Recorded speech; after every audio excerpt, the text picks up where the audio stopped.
Edward Hartley stepped out of the shuttle and onto the cold metal floor of Station Meridian. His boots made a soft sound against the steel as he moved forward into the darkness. For 15 years he had been a Marine. He had served his country with honor and discipline. But a broken leg during a combat mission had changed everything. The doctors said he would never fight again. Now, at 42 years old, Edward was alone in the universe, floating in space on an abandoned orbital station that his uncle had left to him in his will.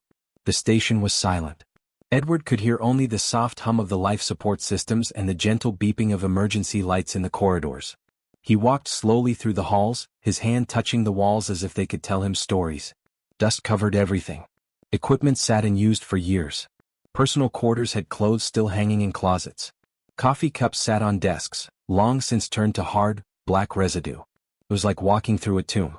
Edward reached the central control room after 20 minutes of exploration. Large screens covered the walls, all dark and inactive. On the main desk sat a small data core no bigger than his hand. It was still blinking with a faint red light, which meant it still had power. Edward sat down slowly in the captain's chair and picked up the core. His hands trembled slightly as he connected it to the computer terminal. The encryption was complex. Very complex. Edward had learned computer systems during his military training, but this was something different. This was military-grade security, the kind that governments used to protect their most dangerous secrets. He worked for hours, breaking through layer after layer of protection. His fingers moved across the keyboard with patience and precision. Finally, as the sun rose over Earth far below, the core unlocked. What Edward saw made his heart stop. The files contained video recordings, photographs, documents, charts and graphs. And in every single one there was his uncle, Dr. William Hartley. A man Edward had barely known. A man who had disappeared 10 years ago without explanation. The family had been told he died in a research accident. They were given a closed casket funeral. They grieved and eventually moved on. But here he was, alive in these recordings. Talking. Working. Meeting with people who were not human. Edward clicked on the first major video file. His uncle's face appeared on the screen. William looked younger in the recording, probably taken 5 years before he vanished. He was standing in what looked like a conference room. Across the table sat 4 beings that Edward had never seen before. They were tall and elegant, with skin that seemed to catch the light like crystal. Their faces were symmetrical and beautiful in an alien way. Their eyes were large and intelligent, reflecting a kind of wisdom that Edward could almost feel through the screen. "This is Dr. William Hartley," his uncle said into the camera. "Station Meridian, Day 4 of official diplomatic talks. The representatives from the Vexnathi have arrived safely. Initial communications have been established. They are peaceful, intelligent, and willing to work with humanity for mutual benefit." Edward's hands were shaking now. He clicked through more videos. Video after video showed his uncle meeting with these alien beings. They shared information. They looked at star charts together. They seemed to be negotiating something. Something important. Something that went far beyond simple scientific exchange. In one recording, his uncle was teaching the aliens about human history. In another, one of the alien beings was showing his uncle a piece of technology that glowed with soft blue light. In yet another, William was laughing with the aliens, a genuine laugh that Edward had rarely heard from him when he was alive. These were not records of hostility or fear. These were records of friendship, of partnership, of trust being built slowly and carefully between 2 different species who wanted to understand each other. Edward found a final video file marked with today's date. He knew it was the most recent recording. His heart pounded as he clicked play. His uncle appeared on screen. But he looked different now. His face was pale. His eyes were filled with fear. He was wearing clothes that looked wrinkled and worn. There was a bruise on his left cheekbone. "This is my final message," William said quietly. "If you are watching this, then I am probably dead. I want you to know that I did not abandon my family. I did not choose this station over you. I chose this because I believe it is right. I believe that humanity's future depends on what we do here." William looked directly at the camera. "There are people on Earth who do not want peace. They do not want us to work with the Vexnathi. They see other species as threats or tools to control, not as partners. These people have found out about this station. I have received warnings. They are sending soldiers. They will try to destroy this station and everyone on it. They will try to erase all evidence of what we have accomplished here." William's voice became stronger, more determined. "But I have hidden these records in the deepest vault of this station. I have encrypted them in ways that only someone with our family's genetic markers can unlock. I believe that someday someone from our family will find this station. Someone will want to know the truth, and I am giving them that chance." He paused. "To whoever finds this, I am sorry I could not stay. I am sorry I could not explain everything before I left. But know this, the Vex Nathi are not our enemies. They are our friends. They want to help us. They want to trade with us. They want to teach us. And they are waiting for us to respond to their offer of peace." William looked tired now, exhausted by fear and worry. "My time is running out. They are at the station's outer defense perimeter. I can see their ships on the scanners. I need to say goodbye. To my family. To Edward, if you are watching this. I never told you this while I was alive, but I loved you. I was proud of you. I want you to finish what I started. Please, tell the truth. Tell the world about the Vex Nathi. Tell everyone that peace is possible." The screen went dark. Edward sat in complete silence for a long time. Tears ran down his face. His uncle had not abandoned him. His uncle had died trying to save the human race. His uncle had left him a gift more valuable than anything else in the universe. The truth. Edward looked down at the data core in his trembling hands. Everything had changed. He was no longer just a broken Marine. He was a keeper of secrets. A guardian of hope. And he had a mission. He had to tell the world. Edward spent the next 7 days locked in the station's central archive room. He did not sleep much. He did not eat regularly. He simply read and watched and listened to everything his uncle had left behind. Files after files. Documents after documents. Video recordings after video recordings. Slowly, a picture began to form in his mind. A picture that was far more complex and far more dangerous than he had first imagined. The Hegemony Treaty of 2087 was supposed to protect Earth. That was what the history book said. That was what Edward had learned in school. The treaty stated that no human could make contact with alien life forms. Any alien contact would result in severe punishment. Any government that broke this law would face international sanctions. The treaty was meant to keep Earth safe from hostile alien invasions. But the files told a different story. Edward found secret diplomatic cables dated from 20 years before the treaty was even signed. These cables were from Earth's most powerful governments. They were discussing something called the Isolation Protocol. Reading the words made Edward feel cold inside. The protocol was not meant to protect Earth from aliens. It was meant to keep Earth isolated and weak. It was meant to keep humanity from becoming too powerful. And it was the hegemony, an alliance of 3 ancient alien civilizations, that had demanded it. The 3 species in the hegemony were called the Krell, the Voss, and the Architects. According to Edward's uncle's research notes, these 3 species had controlled most of the known galaxy for thousands of years. They had formed the hegemony 2,000 years ago. Since then they had made a rule. No younger species could be allowed to grow too strong. No younger species could be allowed to form alliances that might threaten hegemony control. The Isolation Protocol was designed to keep humanity divided and dependent on hegemony technology. But then something unexpected happened. The Vex Nathi had found Earth. The Vex Nathi were not part of the hegemony. They were an independent species that lived in a distant region of space. According to William's notes, they were peaceful traders and scientists. They had reached out to humanity with a simple message. They wanted to be friends. They wanted to share knowledge. They wanted to establish mutual trade and protection. This was the problem. If humanity formed an alliance with the Vex Nathi, everything would change.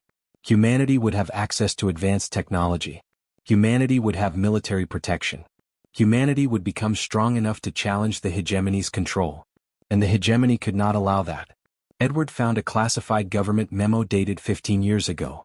It was marked Eyes Only, and signed by someone named Director Crawford. The memo explained that Earth's shadow government, the group of people who actually controlled things behind the scenes, had been approached by the hegemony. The message was simple. Either keep the Vex Nathi away from Earth or face consequences. The consequences were not spelled out. They did not need to be. So the shadow government made a choice. They would pretend to obey the Isolation Protocol. They would tell the world that all alien contact was forbidden. But in secret they would negotiate with the Vex Nathi. They would accept some of their help. They would trade with them quietly. They would build a relationship in darkness. William Hartley was chosen to be the chief diplomat. He was brilliant. He was respected. He was also expendable. If something went wrong, the government could deny everything and blame him. For 5 years the alliance grew stronger. Humans and Vex Nathi shared medical knowledge. They discussed energy solutions. They talked about how to protect themselves from hostile alien species. The Vex Nathi offered humanity something that was worth more than gold. They offered respect. They offered partnership. They offered a place at the galactic table as equals, not as subjects. But then the worst thing happened. Someone talked. Edward found a personal journal entry from his uncle dated 10 years ago, the year he disappeared. William had written about a rival faction within Earth's shadow government.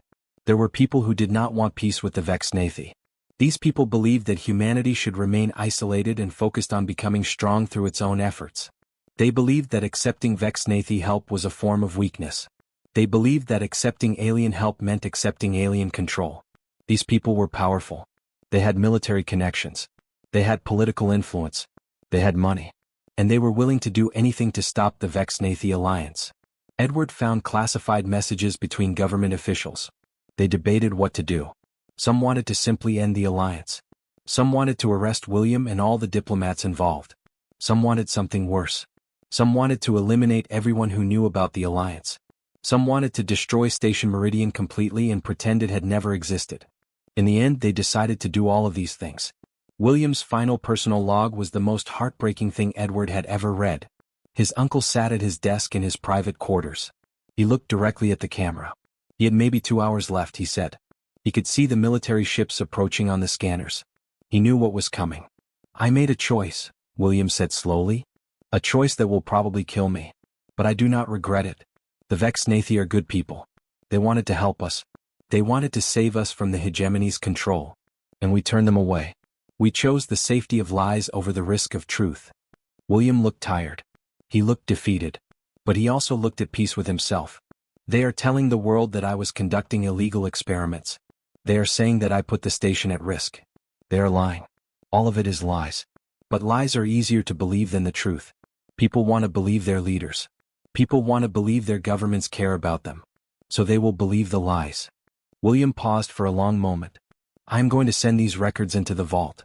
I am going to lock them away where no one can find them. Except for someone from my family.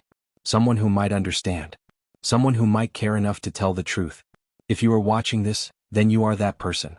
And I am asking you to do something very brave. I'm asking you to tell the world what really happened. I am asking you to finish what I started. The recording ended. Edward sat in complete silence. His uncle had been right. The lies were easier to believe.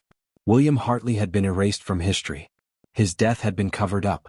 His work had been forgotten. And the Vexnathi had been waiting, hoping that someday, someone from Earth would respond to their offer of friendship. Now Edward held all the truth in his hands. And he knew that releasing it would make him a target. But he also knew that it was the right thing to do. Edward was sleeping in the captain's quarters when the alarm woke him up. The sound was loud and sharp, cutting through the silence of the station like a knife. He jumped out of bed and ran to the control room, his heart pounding in his chest. On the main screen, red warning lights flashed. A ship was approaching. A large ship. And it was moving fast. Edward's military training kicked in immediately. He moved to the weapons console and began checking the station's defensive systems. The station had some old guns but nothing that could really protect against a military vessel. Edward was trying to decide what to do when he looked at the approaching ship's signature more carefully. His hands froze. The design was wrong.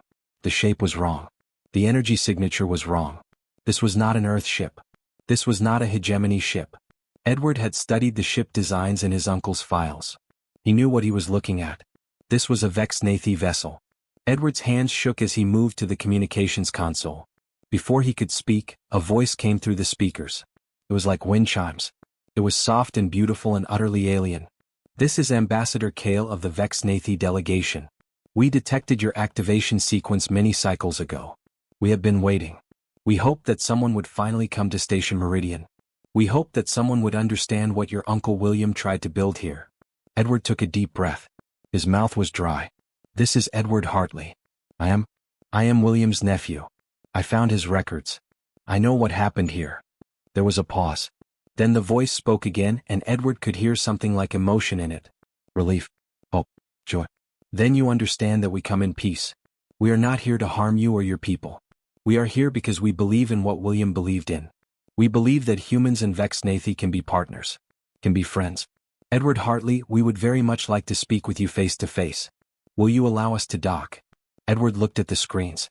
The Vexnathi ship was slowing down. It was not moving like an attacking vessel. It was moving like a ship that wanted to make peaceful contact. Edward made a decision. Yes. You can dock. Welcome to Station Meridian. 30 minutes later, Edward stood in the docking bay. His heart was beating so fast he thought it might burst out of his chest. The airlock was cycling. In a moment he would see an alien being face to face. Not through a screen. Not in a recording. But in real life. The airlock door opened slowly. Steam hissed out. And then, emerging from the mist, came two figures. They were exactly as Edward had seen them in the videos. Tall and elegant. Skin that caught the light like crystal. Large, intelligent eyes that seemed to see right through him. One of them extended a long-fingered hand. I am Kale, the alien said. And you are family of William. This is wonderful. We have waited so long for this moment. Edward reached out and shook the offered hand. The skin was warm and smooth, unlike anything he had ever felt before. I am Edward. I found my uncle's records. I know about the Alliance. I know about everything. Kale's crystalline features seemed to shift in what might have been a smile. Then you know that we are not enemies. Come. We have much to discuss. We have brought records of our own. We have brought proof of what the hegemony has done. We have brought technology that your uncle wanted humanity to have. But first, we must tell you everything. They moved to the conference room. Edward activated the screens and projectors. For the next several hours, Kale and the other Vexnathi ambassador, a being named Soren, explained the true situation in the galaxy. The hegemony had existed for thousands of years. During that time, they had prevented any other species from becoming strong enough to challenge their power. They did this through the isolation protocol. They would find young species like humanity and force them into isolation. Then they would use blackmail and threats to keep the governments of those species obedient. Your leaders were given a choice, Kale explained. Accept the isolation protocol or face military invasion. They chose isolation. But with isolation came dependence. The hegemony controlled access to certain technologies. They controlled trade. They controlled information. By keeping your people divided and weak, they kept your people under their control. Soren showed Edward maps and charts. Stars marked in red were worlds controlled by the hegemony. Stars marked in blue were independent worlds. The Vexnathi home world was marked in blue. There were not many blue stars. Your uncle understood this, Kale said. He realized that the only way for humanity to be truly free was to form an alliance with a species outside the hegemony. We offered to help. We offered technology. We offered military protection. We offered knowledge. But we also offered something more important. We offered respect. Edward listened carefully. Everything made sense now. Everything fit together like pieces of a puzzle. His uncle had not been a traitor. He had been a visionary. He had seen what could be and had tried to make it real. Why did the hegemony kill him? Edward asked quietly. Kale's expression became sad. Because they realized that the alliance was working. Humans were becoming stronger. Humans were learning too much. The hegemony feared that if the alliance continued, humanity would soon be strong enough to challenge them. So they ordered his death. They told your government that they would destroy Earth unless they eliminated William and the alliance. And they obeyed, Edward said bitterly. They obeyed, Soren confirmed. They chose short-term safety over long-term freedom.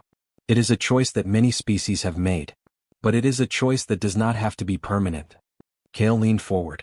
Edward, we have waited 10 years for this moment. We have monitored this station. We have hoped that someone would activate the systems.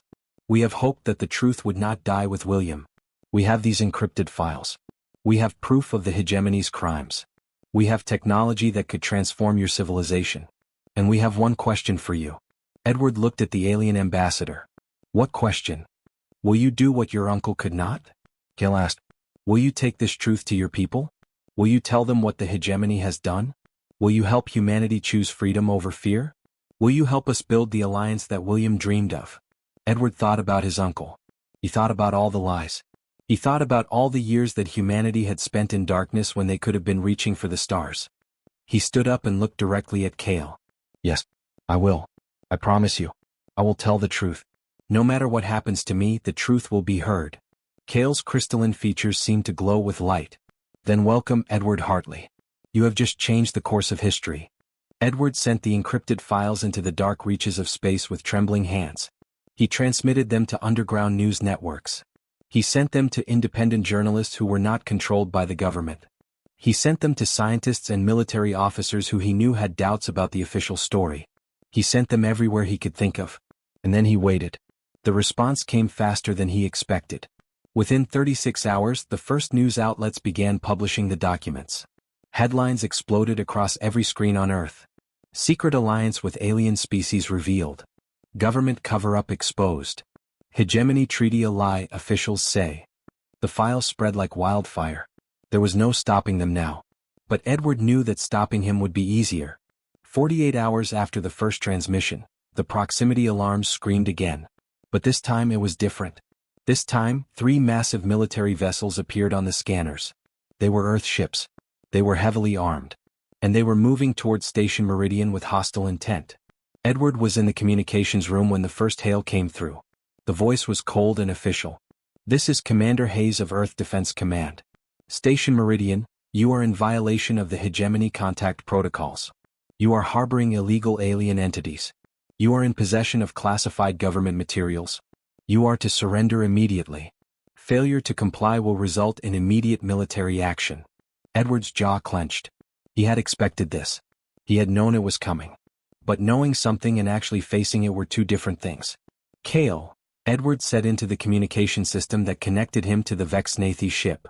"They're here. The military." "We know," Kale's calm voice replied. "We have been monitoring their approach. Edward, you must understand something. These soldiers were sent by people who are very powerful and very frightened. They are frightened because the truth is spreading faster than they can control it. But they will still try to stop us. They will still try to silence you." "What do we do?" Edward asked. "We prepare to defend ourselves," Kale said. "But we do so carefully. We do not want to harm your people. These soldiers are just doing what they were ordered to do. They do not understand the real situation." Edward moved to the tactical display. He watched the 3 Earth warships taking positions around the station. They were forming a perimeter. They were preparing to attack. Edward had minutes to make a choice. He opened the communications channel again. "Commander Hayes, this is Edward Hartley. I'm asking you to stand down. The documents you have received are real. They are authentic. Everything in them is the truth. Your government has lied to you. The hegemony has lied to you. I am asking you to help me tell the truth instead of helping them cover it up." There was a long silence. Then Hayes's voice came back, harder than before. "Edward Hartley, you are speaking treason. You are assisting enemy aliens. You have exactly 2 minutes to surrender or we will open fire." 1 minute, Commander Hayes updated coldly. Edward looked at the countdown timer. 60 seconds. That was all the time he had. He turned to the Vexnathi communications system. "Kale, I need you to—" "We are already moving," Kale interrupted. "The Vexnathi vessel is emerging from the asteroid field. We are taking defensive positions. Do not be afraid, Edward. We will not let them destroy this station. We will not let them destroy you." Edward watched the screens as the Vexnathi ship moved into position. It was a beautiful vessel, elegant and sleek. But it was also clearly military. It had weapons. Many weapons. The 3 Earth warships detected the movement immediately. "Unknown vessel, identify yourself immediately," Hayes commanded. "This is Ambassador Kale of the Vexnathi delegation," came the response. "You are surrounding a diplomatic station. You are threatening a representative of a peaceful species. We are asking you to stand down. We do not wish to engage in combat with your people." "You have 10 seconds, Hayes said. "Stand down or prepare to be destroyed." The countdown reached 0. For a moment nothing happened. The space around the station seemed to hold its breath. Then the Vexnathi ship's weapons came online. They did not fire. But the weapons were charged and ready. It was enough. The 3 Earth warships, suddenly facing alien weaponry, hesitated. Commanders were trained to follow orders, but they were not trained to face unknown alien technology. The pilots looked to Hayes for guidance. "Hold positions," Hayes commanded. "Do not fire unless fired upon. We are requesting backup." Edward let out a breath he did not know he was holding. The immediate danger had passed. But he knew this was not over. This was just the beginning. Over the next 72 hours, something remarkable happened. The news from Station Meridian spread across every communication network on Earth. Scientists demanded answers. Military officers questioned their orders. Political leaders who knew the truth about the cover-up began to panic. Some tried to deny everything. Some tried to blame others. Some simply disappeared, trying to escape responsibility. But the people of Earth were not stupid. They could see the truth. They could see the evidence. They could see that their government had lied to them for decades. And they were angry. Protests erupted on Earth's major cities. Millions of people took to the streets demanding answers, demanding transparency, demanding peace with the Vexnathi. Military bases were surrounded by civilians. News reporters confronted government officials. The carefully constructed lies began to collapse under the weight of the truth. Edward watched it all from Station Meridian. Cale stood beside him at the observation window, looking down at Earth turning below them. "Your people are choosing wisdom," Cale observed. "Your people helped them choose," Edward replied. "Thank you. If you had not been here, they would have destroyed the station and killed everyone in it." Cale's crystalline features reflected the light from Earth. "We did what was right. Your uncle would have done the same. I believe that perhaps your uncle did do the same before he was taken from us." Within a week, the first emergency session of the United Earth Assembly was called. Government officials who had been complicit in the cover-up were arrested. Military commanders who had known about the conspiracy resigned or were removed from power. And for the first time in Earth's history, an official invitation was sent to the Vexnathi. An invitation to peace. An invitation to partnership. An invitation to join humanity on a new path forward. Edward received the message personally. It was addressed to him and to Ambassador Cale. It asked them to come to Earth, to meet with the new leadership, to begin negotiating a formal alliance. Edward looked at the message for a long time. Then he looked at Cale. "Are you ready?" Cale asked. Edward nodded slowly. "Yes, I am ready. My uncle waited 10 years for this moment. He died waiting. But he did not die for nothing. He died so that this moment could happen. So that humanity and the Vexnathi could finally be partners. So that we could finally be free." Edward stood up straight. "Let's go tell the world that the age of lies is over." Edward Hartley stood in the great chamber of the United Earth Assembly in Geneva. The room was enormous, with high ceilings and walls made of glass. Sunlight streamed through the windows, illuminating thousands of seats. Every seat was filled. Representatives from every nation on Earth were present. Scientists, politicians, military leaders. And they were all waiting to hear what Edward had to say. Behind Edward, displayed on massive holographic screens, stood Ambassador Cale and 2 other Vexnathi representatives. Their crystalline skin caught the light, creating patterns of color that danced across the walls. Some people in the assembly looked frightened. Some looked curious. Some looked hopeful. Edward took a deep breath. He thought about his uncle. He thought about William's final message. He thought about all the years that humanity had spent in darkness. "My name is Edward Hartley," he began. His voice was steady and clear. 10 days ago, I inherited a space station from my uncle, Dr. William Hartley. Inside that station I found the truth. A truth that my government tried to hide. A truth that cost my uncle his life." Edward pressed a button on his device. Behind him, images began to appear on the screens. Documents. Videos. Photographs. Evidence of everything. "For the past 10 years, humanity has been told a lie," Edward continued. "We have been told that all alien contact is forbidden. We have been told that the Hegemony Treaty protects us. We have been told that isolation keeps us safe. But this is not true. This is a lie designed to keep us weak. This is a lie designed to keep us under the control of the hegemony." The assembly erupted in whispers. Politicians leaned over to speak to their neighbors. Scientists took notes furiously. Edward waited for the noise to die down, then continued. "The truth is much simpler and much more powerful. The truth is that we have been given a choice. A choice between isolation and partnership. A choice between fear and hope. A choice between remaining slaves to the hegemony or becoming free partners with the Vexnathi." Edward pointed to the Vexnathi on the screens. "These beings are not our enemies. They are not invaders. They are not trying to control us. They are offering us something that no government on Earth has offered for decades. They are offering us respect. They are offering us the chance to grow as a species. They are offering us freedom." Edward showed the assembly the evidence. He showed them the classified government memos. He showed them the communications between Earth's shadow government and the hegemony. He showed them the threats, the blackmail, the lies that had been told to keep the truth hidden. "My uncle believed in this alliance," Edward said, his voice growing stronger.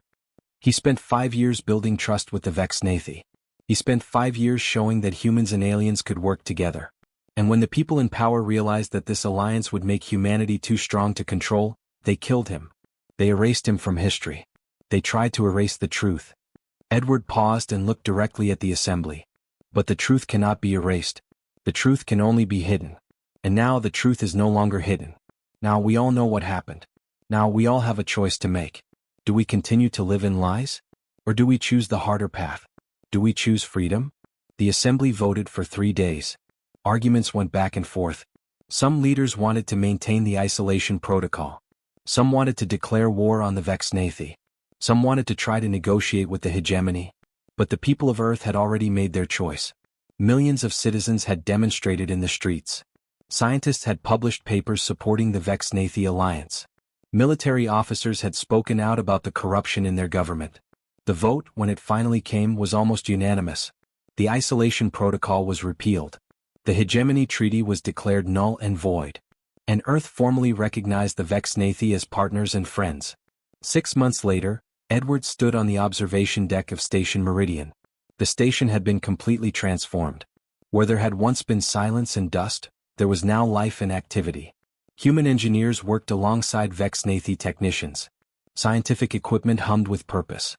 And outside the station's windows, something remarkable was happening. A human space shuttle was docking with a Vexnathi vessel. The two ships fit together perfectly. Humans and Vexnathi would soon walk the same corridors. They would share the same air. They would work together. Edward held his uncle's personal journal in his hands.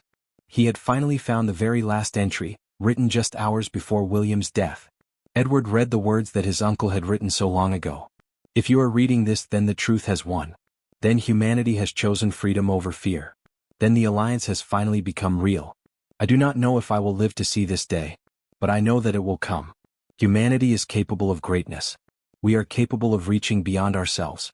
We are capable of trusting others who are different from us. And when we do, when we finally take that leap of faith, we will discover that we were never meant to be alone. We were always meant to reach for the stars together. Edward closed the journal and looked up at the sky. Earth hung there in the distance, blue and beautiful. Below that planet, billions of humans were waking up to a new day. A day without lies. A day without fear. A day filled with possibility.